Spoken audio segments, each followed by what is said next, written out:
ഏവർക്കും ഹൃദ്യമായ സ്വാഗതം. എൻ്റെ ചാനൽ ആദ്യമായാണ് കാണുന്നതെങ്കിൽ സബ്സ്ക്രൈബ് ചെയ്യാൻ മറക്കരുത്.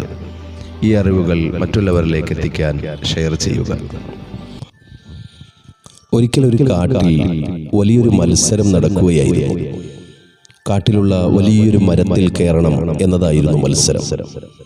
മൃഗങ്ങളെല്ലാം ആ ഒരു മരത്തിന് ചുറ്റും ഒരുമിച്ച് കൂടി. പല മൃഗങ്ങളും ശ്രമിക്കുന്നുണ്ട്.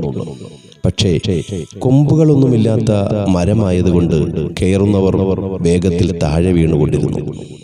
പലരും പലവട്ടം ശ്രമിച്ചിട്ടും പരാജയപ്പെട്ട് പിന്മാറി.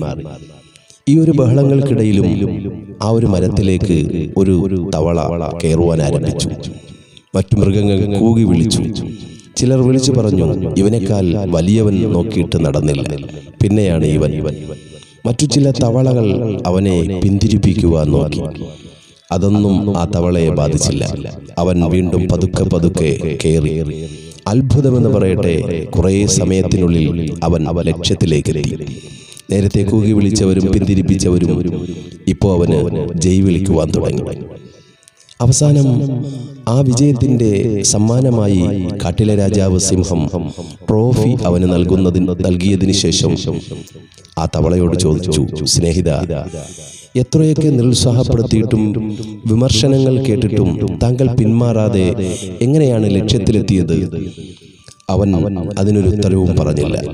പെട്ടെന്നാണ് മൃഗങ്ങളുടെ ഇടയിൽ നിന്നും ആ തവളയുടെ അമ്മത്തവള ഉറക്കെ വിളിച്ചു പറഞ്ഞു, രാജാവേ, അവൻ പൊട്ടനാണ്, അവന് ചെവി കേൾക്കില്ല. ഇതുപോലെയാണ് ചില സന്ദർഭങ്ങളിൽ നാമും പൊട്ടത്തരം അഭിനയിക്കേണ്ടതുണ്ട് നമ്മുടെ വിജയത്തിലെത്തിച്ചേരാൻ.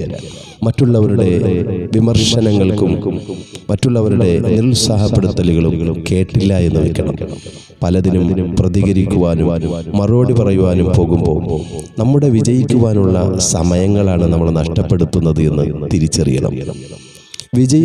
വിജയലക്ഷ്യം ഉറപ്പിച്ചുകൊണ്ട് യാത്ര തുടർന്നുകൊണ്ടേയിരിക്കണം. ചിന്തകൾ അതിൽ ഉറപ്പിച്ച് കർമ്മങ്ങൾ അതിലർപ്പിച്ച് നമ്മൾ മുന്നേറണം. തീർച്ചയായിട്ടും വിജയം സമ്പൂർണമായി നമ്മെ തേടിയെത്തും.